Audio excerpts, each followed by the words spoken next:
Hello and welcome to the Sistering Podcast. I'm Audra and this is my mom, Rhonda. Hello. So, what are we talking about today? Mothers. Happy Mother's Day, everybody. Happy Mother's Day. We decided that we would do a focus on mothering. Couple of things we want to look at. This session is going to be called Against All Odds. One of the things that I think about consistently from a biblical perspective, and us being as women and a lot of us being mothers, is just the war on motherhood. The war also on just womanhood. And it's interesting because when I think back and I look back, even from the beginning in Genesis, I remember when the sin first happened in the garden, and God was talking to Adam, and Adam said, "The woman you gave me." Yeah. He immediately had contempt for the woman that God had given him, and it began even as far back as then. Yeah. And I think that that's continued. Yeah. You know, if we look at the world today, the war on womanhood has continually evolved and is always changing. And yes, Sure. there's a war across the whole human race, but specifically womanhood. It started with the feminist movement, right? The feminists saying, "Hey, I can do the same thing that a man can do, and I can do it just as good." The reality is we weren't created that way. You know, when I read my Bible, the Bible tells me that God created me a weaker vessel. It didn't mean that I'm weaker in value. It just means that when compared to a man, there are different things that he's been called to do and different things that I've been called to do.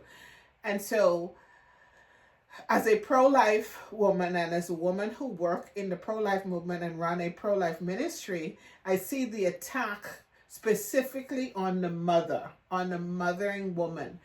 I've seen women in pain, in trauma, in joy. There's so many things. And so the way God created a woman was for her to be the nurturer and the protector of life. Yeah. To be the one who teaches and trains, and to be the safe place for a child.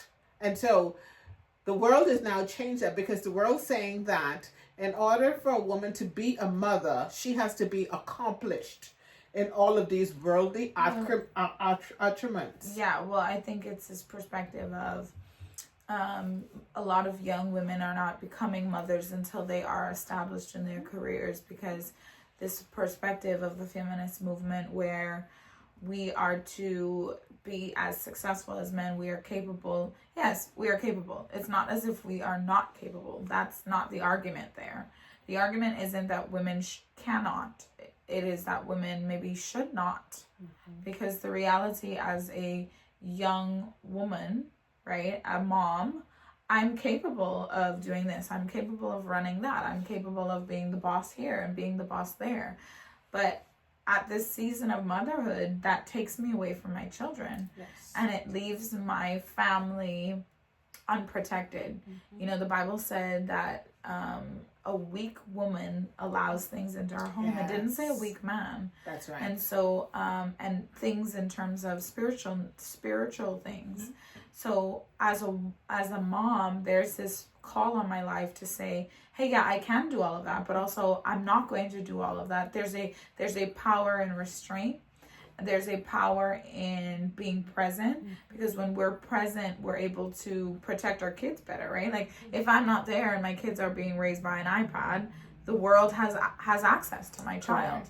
Whereas if I say, no, I can't be there, I'm sorry, and I go home and I cook dinner and I have those moments with my children, then I'm able to protect my children better. I mean, and that's just what we're called to do. And yes, the argument could be, oh, a man can do that, but it is a woman's role biblically to do that. Yeah.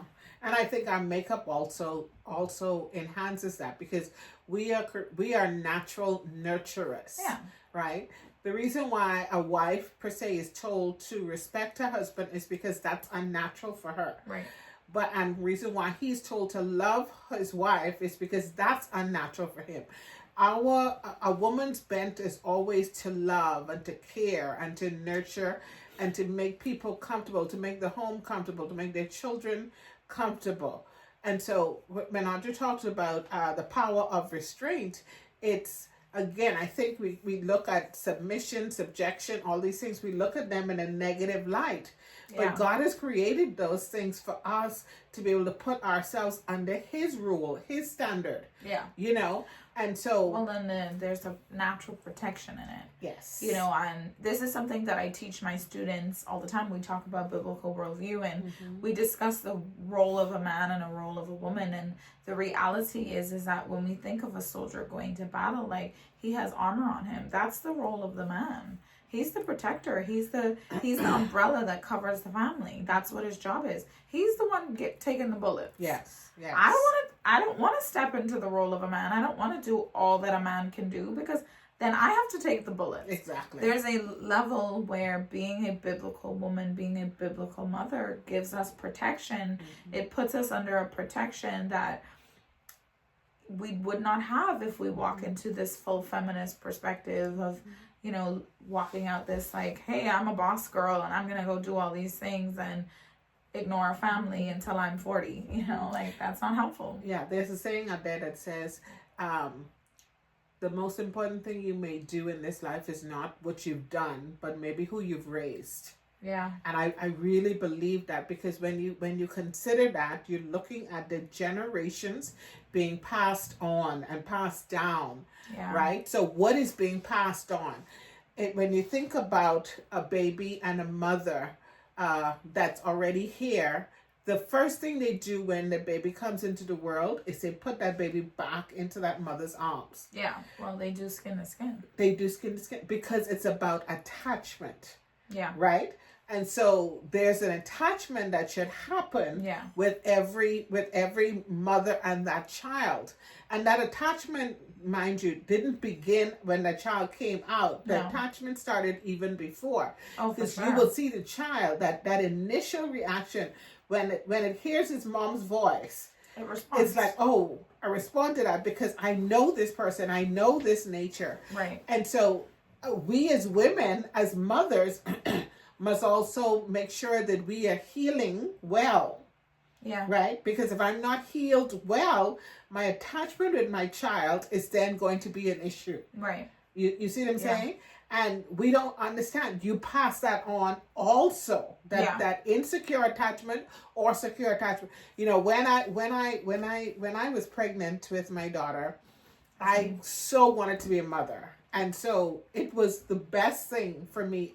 Like, I just loved being a mother. I remember being in one of my Bible studies and the women were talking, and we're all mothers at that time.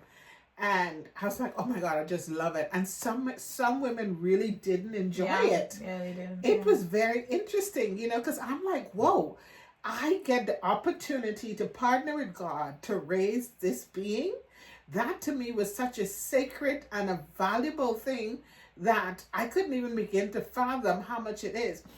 And it requires a lot from us as a mother. It requires us to check ourselves constantly, all the time. And I think that's where the issue comes in, because human nature, we don't want to do that. No. We don't want to examine ourselves. We don't want to find ourselves wanting. You know, for me, I don't know why I'm built like this, but I don't mind finding myself wanting, because that's an area now that I could go and do the work on. I like doing the work. I like being better. It's just something that I enjoy doing. Yeah. You know, I don't compare myself to other mothers, because again, I'm a different individual. My child is a different individual from their child. So what my child needs and what their child needs may be something different. Yeah. I think at some point early in motherhood I did, just because like they were all little, they were all babies. So like nobody had a personality yet. So everybody was kind of comparing, like, how do you breastfeed? How do you wean? How do you pump? Oh, you feed a bottle? Oh, but they okay. did have a personality, because Yes, you look they at Myra did. and look at Macy. Yeah, they definitely. both were different. From the Oh from my the gosh. minute they entered the world, they were different. Myra was like, she heard my voice, she was crying, she's like, oh, and then I said, baby, mommy's here, it's okay, and she's like, oh, and she just laid there silently on my chest, and she fell asleep the first night. She slept through the night. She was just an easy angel baby. And my Macy, she is a trailblazer, is what she is. Because she showed, and Myra was like, oh, I'm going to take my time to come out. Macy was like, I know y'all trying to get me out here, but I'm coming out before that, so what's up? And she just showed up. And then she showed up loudly. She showed up very loudly. And she screamed the entire time. I said, baby, mommy's right here. She screamed. I was like, is she good? Like, and she's still screaming. Is she okay? Like, what is going on? Like, what is wrong with her? Is she good? Like, and she just screamed and screamed and screamed, and she's a passionate little child. Yeah, she is. So yeah, I guess they did. And Myra would eat and just go to sleep, and Macy, she'd eat a little bit and be like, I need more food, and scream the house down again. Different kids, but even in their sleeping patterns, they were different. Definitely different. Macy had to be on top of you to go to sleep. Myra, no, she'll go to sleep wherever you drop her down. Yeah, they were definitely different, but yeah, it was like early on like that. I think even sometimes people, like for me, like when you have multiple children, you compare your mothering style from the first one to the second one. And I'm like, I'm not doing a great job with this second one. I am not doing great, because what is wrong with her? Like, is she, like, am I failing her somehow? You know what we don't think about, though? This is what you don't think about. That because you are raising two different individuals, your mothering of them is going to be different. It has to be, for sure. And their response to you, they're going to see two different types of mothers. They will. In terms of how you and see, people don't think about that. We just assume that it's cookie cutter. One thing works for everyone else, and that's so not right. Yeah, and I tried that for a while, and that didn't work, because the mother that Myra needs is a gentle, sweet, kind mother to just, oh baby, are you all right? Macy needs if you don't go sit your head down and eat that food. She need a different kind of mother. I don't know. Like, it's just different. And Macy's like, okay, mommy, I love you. Myra's like, why she going? It's a different kid altogether. Yeah. And so even in that, right? What I want to say to the mothers who are young mothers out there, hold on. Just hold on, right? Yeah. The seasons happen and they move quickly. But what I want, I love the fact that Ecclesiastes talks about a time for everything. Yeah. Right? I'm at a season of life where I'm a mother to adult children. There was a season where I was a mother to little children, and it needed different things. Yeah. Even a baby stage, toddler stage, third grade. Yeah. Third grade teenage. is a whole nother they level. all have different stages, and so you have to give yourself grace. Yeah. But what I would say is look to the Word of God and look at other women who've gone before you. Look at what they did good and what they didn't do well. For me, for instance, when I grew up, my mom was not affectionate. And so she was always there. She was present. We knew that mommy would take care of everything. She was good at creating teaching moments for us. She took us places. We traveled. We did a lot. But affection, that was just not her thing. I was a child that needed that. Yeah. And so because I knew I was lost without that, when I became a mom, that was something that I did well.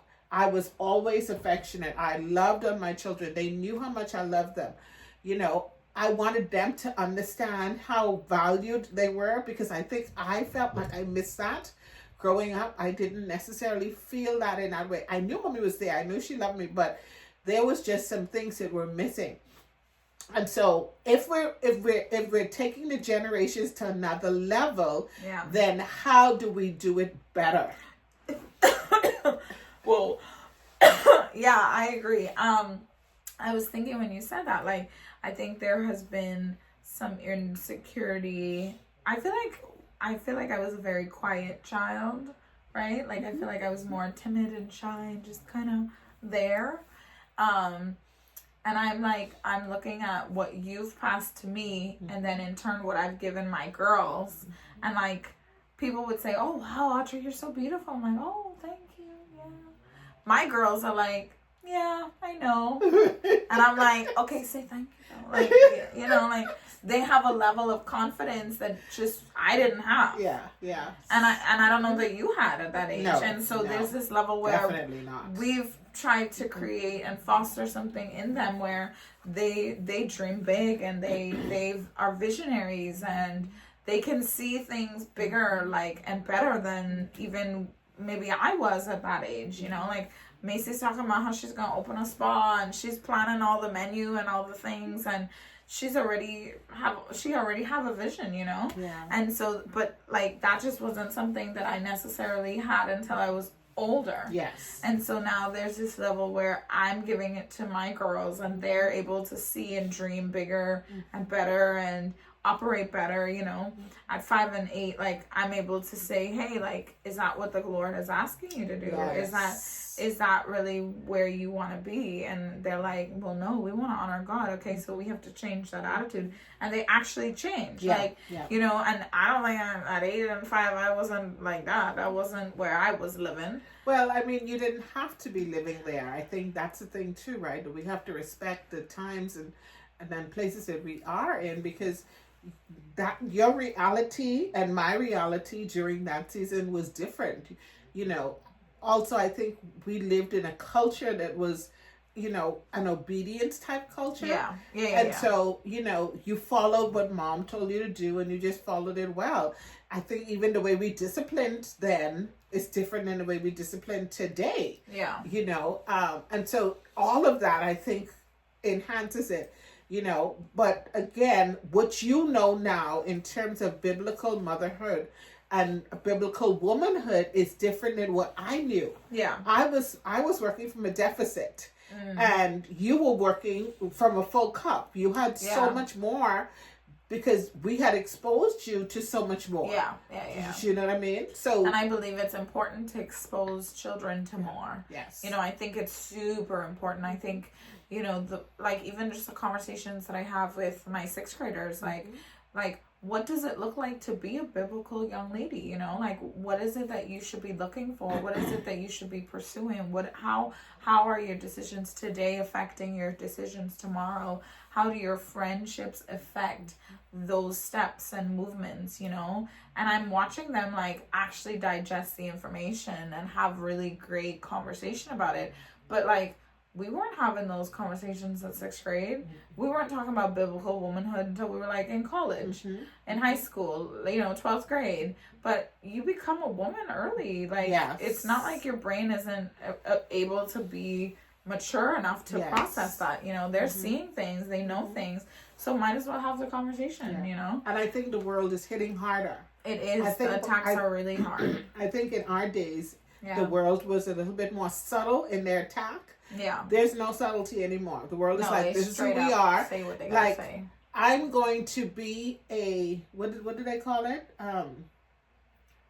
What they call the woman who wants to, the transgender one, what they say, what is it? Who she believes she is, what it is? What's the terminology? Anyway. I'm not sure what you're saying. They say a biological woman or a trans woman. No, but what do they say? They believe that that's what they are, and so the mentality. That's their identity. Yeah, and so they identify. Yeah. They self-identify. Do you realize nobody's trying to self-identify as a man? Mm-hmm. Everybody's trying to self-identify as a woman. Like, what is it? And I get it, right? When God made woman, he said, and it was good. But the attack is coming from there. And the attack is coming because that's the weaker vessel, right? There's so many women who are accepting of this premise that a lot of people are making, and they don't understand, but that's a detriment to who we are naturally as women. right? It destroys who we are. You know, how is it fair for a grown man to perform against a woman? We are a weaker vessel. And so we keep polluting and perverting the things that God has put into place. But like I said, the world is not playing. They're coming hard. They're coming hard. They're coming hard. That's why, you know, we talk about against all odds. You have women are being attacked in their sexuality. They're being attacked in their modesty. In should I be a mother or should I be a career woman? All of these things. Want to get married? Do I want to have children? Yeah. You know, should I kill my child in the womb so that I can have something better in life? Not knowing that we have the capacity to overcome the hardest hurdles ever. Yeah. You know, there's so many things that we fight with on a daily basis. You know, and I think it does behoove, you know, for us as older women to teach the younger women, you know, modesty. Oh my gosh, it's such a thing. But I think it's so hard too, because like even as a teacher, I have these conversations and it's, well, there's always an attitude that I get back. Like, okay, just the other day, we were at like a thing with some students and several of the girls showed up in crop tops. And I was like, no. And I'm loud about it. Like, I don't care how nobody feel about it. If it goes against the word of God, I'm going to speak up on it. And if it goes against the rules, I'm speaking up. I don't care. So I was like, baby, what you wearing? And why? For what reason? And she's like, well, it's just a shirt. No, I do not need to see your belly button and your midriff. That is not appropriate. Put on a jacket or you need to go and change. Like, we're just not going to do this. And she's like, well, why is it a problem? I'm like, because it's a problem. Right. Like, I don't have to explain that to you because you know the rules. Right. And it's this like, well, why can't I do whatever I want to do? Well, because that's not what God has asked us. If I want to go out and drink a whole bottle of wine, I can't do that because that's not what God has said I could do.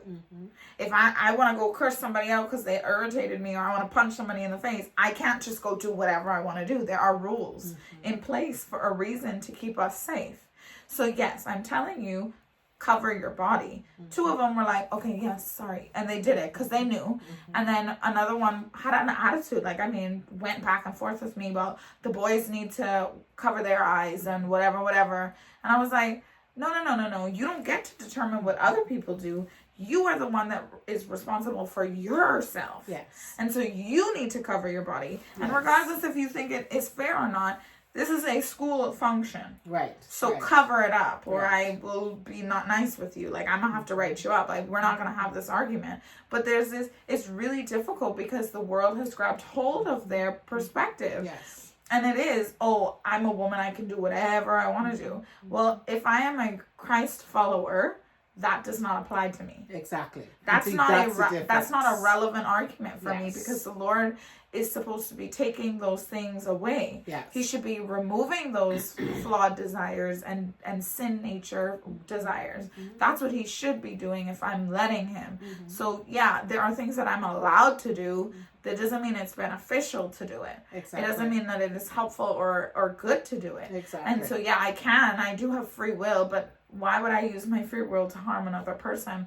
or to harm myself when God is not calling me to that? God's calling me to more than that. Yeah. And it is because, like you said, the world pushes it. They push it in every arena. Yeah. Every book, every magazine, every TV, the clothing section, the commercials. Yeah, even in the stores. And so you have to teach your daughters what it means to be modesty. And why is modesty important? Well, modesty is important because women are not objects. No. We're not objects. And the immodesty paints us and portrays us as an object to be used. Yeah. And that's the problem. So, for instance, our girls, they'll wear tights and stuff, but they'll wear like around the house or whatever. Yeah. But not when they're out in public. Like, that's not a thing. And so why? Because they're perverts out there. They're crazy people in the world. There was a time where it was okay to, I remember one of my daughters, my adopted daughters, when she lived with us, we would send her back on the plane to her parents from Virginia to the Bahamas. And she would always have a stewardess there. Today, little girls are being molested on planes because of that. And so that's not even a thing anymore. You know, little girls and boys are being molested in churches, in schools. You know, the suicide rate is up for children. Imagine that, children.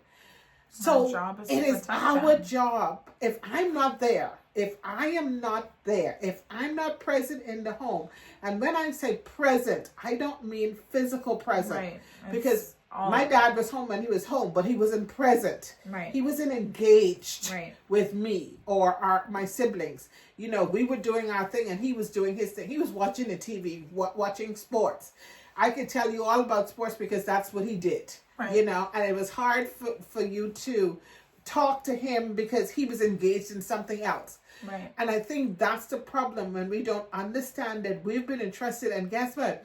We're not guaranteed tomorrow. No. Right? We're not guaranteed tomorrow. And so you have to teach your children all the time, as often as you can.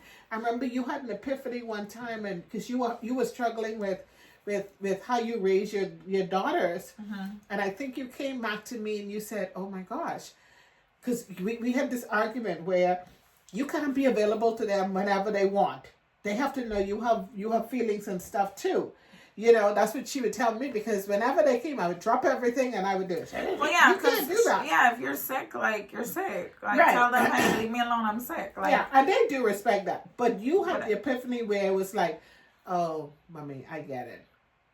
I was so concerned what I needed to do that I didn't really consider what they would have needed. And you changed. Yeah. And it changed the dynamic with your girls. Well, I think it's this perspective of like, okay, but I have to send this email, so you're going to have to wait. Or I got to do this, so you're going to have to wait. Or like, mommy's relaxing. Like, mommy done worked 8 hours. I need a bath. I need a relaxing moment watching my shows. And you got to just wait. Well, if they're going to bed before me, then realistically I only have limited time with them to really connect with them, because in the frame of 12 hours and the day waking 12 hours, they're at school 8 of those hours, and then I have 4, and so am I using that to my advantage? Am I connecting? Am I having conversations? Am I reading? Am I doing those things with them? Well, no, I wasn't, because in my mind, I also need to take care of me. And so there has been this level of like, okay, what do you need? I pause the show and I'm engaged and I'm listening. Sometimes they ignore me. Sometimes they're like, Mommy, I'm like, what are we doing? They're like, nothing. We're going to go and do our thing. Goodbye. And I'm like, how dare you? That's so rude. Sorry? No, I'm going to hang out too. No, Mommy, we're good. We're actually okay. But like, I prefer that they know that they can come to me. And there are still rules and limitations with that. Like, don't bring your Barbies in my bed. Like, don't do that, because I'm not gonna have stepping on Barbie shoes. don't my bed. Don't bring those things to my room. Now, I can come to you, but don't do that. There is a change in it, like, because they didn't ask to be here. Correct. I did what I did, and they're now here. So Correct. It's on me to now foster in them healthy attachment, healthy relationships, healthy communication. And if they're only ever with themselves, by themselves, how can I ever talk and share real life things with them? You know, like Myra's now in 3rd grade and there's now friendship stuff. And, it's like, oh, this person or that person or this and that. And she doesn't actually have the answers because she's 3rd grade. She's a baby. Yeah. And so it's my responsibility to have those conversations and say, hey, this is this or this is that, or well, what about this, and bring up ideas and actually have the discussion. But if I'm doing my own thing, how can I have the conversation? What are you laughing at? I'm laughing because I'm thinking about, like you said, they 8, So we had a conversation, Mara, one time. I think it was Mara and Macy about a dress they were trying to wear to church or something. And her and Mara they would always fight. And I'm like, oh my God. Yeah, because you don't listen, bro. Sometimes I say something, she's like, oh, Mommy. Mara at one point was like, well, why do you have it in my closet if you don't want me to wear it? I said, good point. Let me take it out of here. Right. Let me take it. Take it out of here. And I'm like, that makes sense. So I grabbed it out. I said, let's throw it away. She's like, no, Mommy, no. I said, then put on a t-shirt underneath it. Then put the t-shirt on. Okay, Mommy. I'm like it's fun. You know, it's a constant learning. But you know, the thing what she's been sharing is that motherhood requires sacrifice. Yeah. A lot of sacrifice. You have to sacrifice yourself in order for their good to come about, right? Yeah. Because your job is to train. Your job is to give them the things that they need to be able to navigate the world in which they live in, because they don't understand that the perception, people watch them as they come out. People watch them when they're at school and they know that's her child, that's their child, that's their, you see? And so what you're giving to them, you know, the girl who comes to school with her hair not fixed, they're like, oh, what's wrong with her mom? Why her mom didn't fix her hair? Yeah. Or, you know, hygiene. Yeah, even the boy, I think there was one time I had to get on him, but one of the kids in class, they came for picture day. It was a boy, and his hair was, and everyone is like, what's wrong with you? Why you look like that? And he was like, oh, my mom didn't fix my hair. And they were like, first they were like, bro, you're old enough to do your own hair. But then secondly, they were like, maybe your mom just doesn't care. And I was like, whoa, don't say that. But it's the subconscious thought, you know, like it is the subconscious thought. Where was your mother? Why did your mother not fix your hair? They're not thinking about the father. That's right. Not the thought that comes up. That's exactly right. It was like, oh, okay. That's right. Look at you, you know, when we see our girls different places and say, what is she wearing? Why is she wearing that? Like, you know, that's a problem.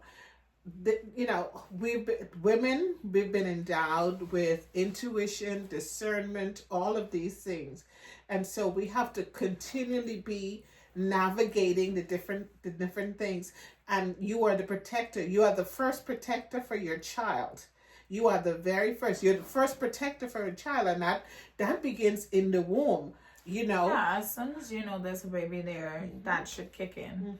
And I think this is the heart that this is so sad, right? Because so many women forfeit the opportunity to have the joys of motherhood. Like, it is genuinely the hardest thing that I've ever had to do, because I have to sacrifice often, all day, every day. You know, like, I want to go fall asleep. Like, I want to go curl up in a bed and go to bed, but oh no, we gotta watch Survivor, because we haven't watched Survivor in a couple weeks, and so we gotta go do that because that's gonna fill her tank. And I gotta force myself to stay awake, you know. But or let her dream. Yeah, or she want to talk for 25 minutes at bedtime about whatever she talking about, or Macy want to talk, hush up, and then Macy want to talk about her spa, and she's talking nonstop for 15 minutes, and then it's going to have and literally I'm like, can you just shut up, girl? But I can't say that because that's not a loving mother, you know. And it requires a lot. But on the flip side, like, you know, on those moments where people are like, your kid is amazing. Like, you know, I had a teacher the other day say, like, of the entire group, like, Myra's the one that is listening. Like, even a teenager came to me and was like, of the whole group I'm interacting with, Myra listens. The rest of these kids, they ain't respectful. They're not kind. They're not considerate. They're not. Yours is, though. Yours are. And so then, like, there's that moment of like, oh, I'm doing something right. Oh my gosh, this is good, you know? Or just like the way that her teachers are like, she's a sweet kid, like she's the best. Like, I'm doing something right, you know? The moments where they're like, I'm doing something, and they're like, oh, like I always have my nails done, and they're in the dining room making paper nails. And they're like, look, Mommy, we're like you now. We have nails. But they want to be like me. So there's obviously something that I'm doing right if they want to be like me. You know, I saw this video yesterday. Someone shared it, and it was a stepmom in the car, and the mom, they were in the garage or whatever, and the son was in the back seat, and the mom was saying, he's not going out with you guys and blah, blah, blah. And she says, come out the car, son. And he's like, no, I'm not coming out the car. And his mom's like, you coming out the car now? And the stepmom was like, we're taking him where we going. And the boy said to the stepmom, yeah. And she says, you're not even a real mom. This is a teenage boy. A teenage boy. He's telling the stepmom what his mother said. That showed me that the stepmom was being more of a mom to him than his own mom. And it was like, oh my gosh, like really? Yeah. And so we have to know our children. We have to invest in them. And if we can't get angry when somebody else becomes more important to them because you didn't do the work. Right. It's on you to do the work. I have adopted daughters. You know, I have a ton of adopted daughters, you know, and I love them and they can turn to me for everything. And I always do turn them back to their mothers and stuff. And I help them to navigate that mother relationship because I'm not going to lie. Mothers and daughters, it's hard sometimes because she's growing up to be a woman. And so as a woman, her natural bent is to do it her way, you know, and not to do it your way, you know. No, because you're old and you don't know all that I know. I love it. I love it. Well, can I tell you something as we end this episode? A couple weeks ago, my daughter told me, I want to be just like you. Oh, God. I don't recall at all.